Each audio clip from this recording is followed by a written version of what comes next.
Hello everyone, welcome to my channel. Thank you for stopping by. Today I have a U-change. On the face it says U-change and then OK City. It's kind of brushed, it's hard to read, but I'll show it again later.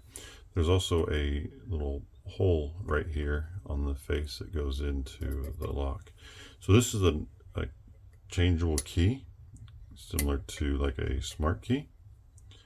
And I did pick this once. I picked it multiple times, but last time I picked it, I ended up kind of rekeying it because I lost a spring and I just kind of set the pins back to whatever. So let's see if we can get back into it, because now before it was super easy. It was I only had to pick like 3 pins. Now there we go, I had to pick them all.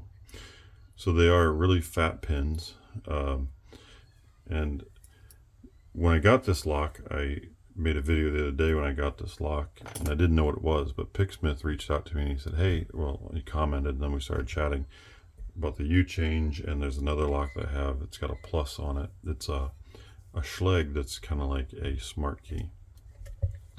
So I didn't know what they were. I'm reshooting this video because the first time I shot it, I kind of threw a spring across my desk, and it took me a little while to find it. And yeah, that was embarrassing, so I'm reshooting it.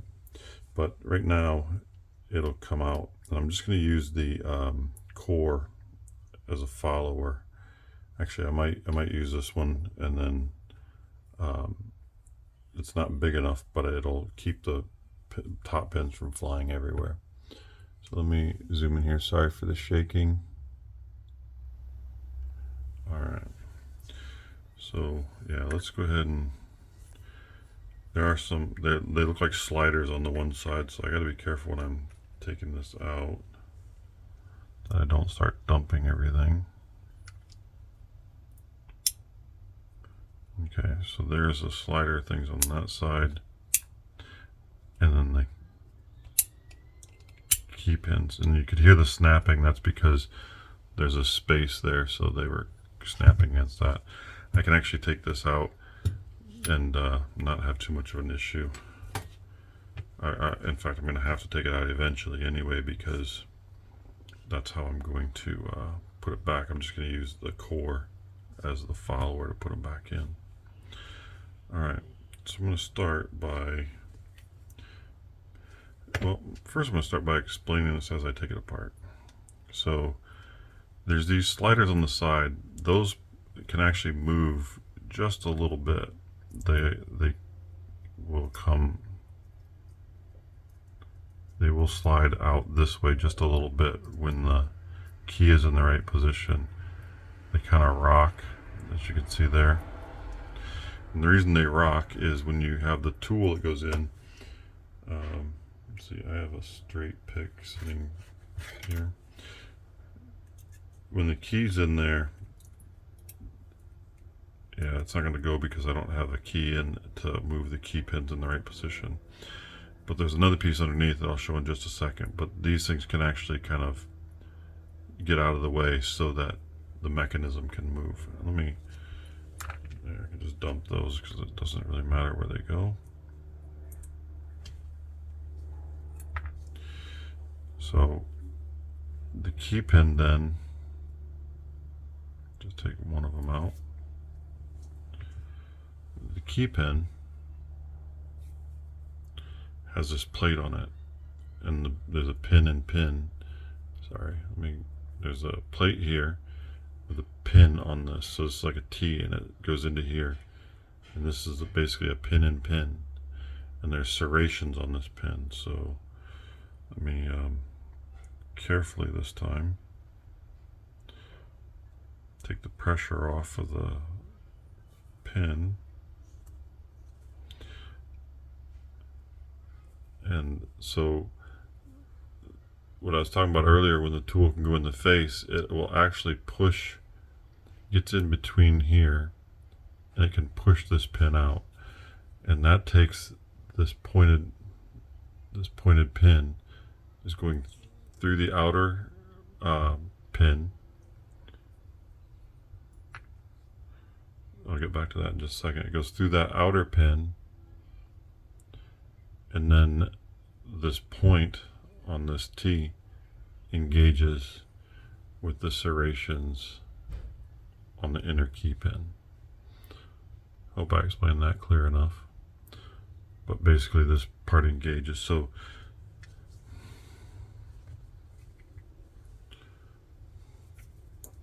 this point goes into the side and engages with this. This piece is pushing that down so that it can't get out of the way. Sorry, this piece is on top.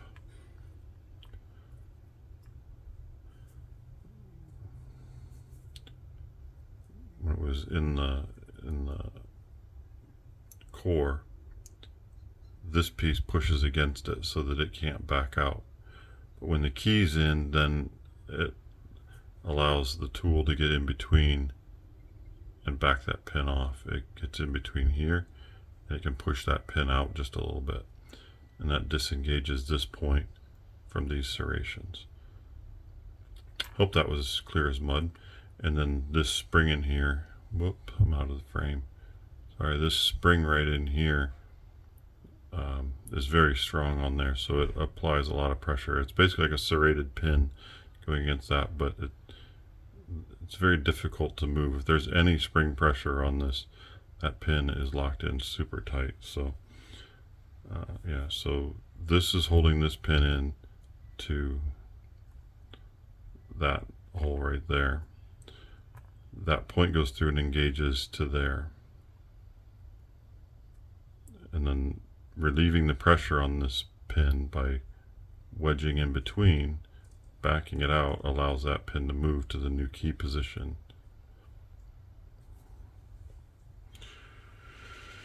And then once the tool's out, the pin can re-engage and it's locked in. But I don't have a key. If anybody knows where to get a U-change key, please. I know a guy that needs one. Alright, now I'm going to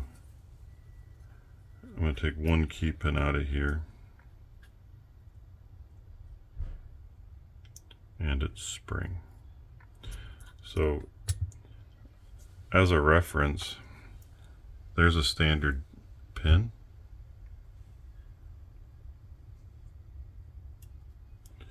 There's the top pin.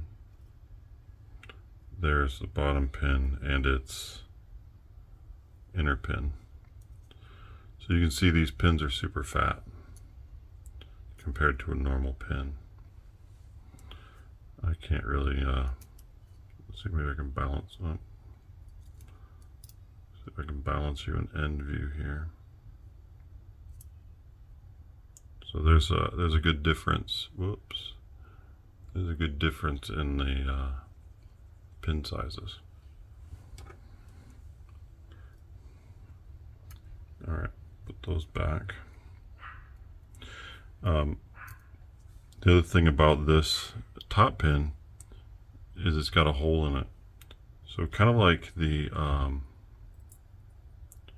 gold locks and stuff like that, some of those Japanese locks, the spring goes into the top pin. And my neighbor has a dog that is an asshole. Barks at everything. Well, two of my neighbors do. Anyway, that is the U-change. Thank you for stopping by. If you have any questions, put them in the comments. This is a really interesting lock. If you know somebody that has a U-change key, it's willing to give it up, one or two. I could always, have one to change out. I don't have the U-change tool, but I'm sure I could fashion something. That's all I got.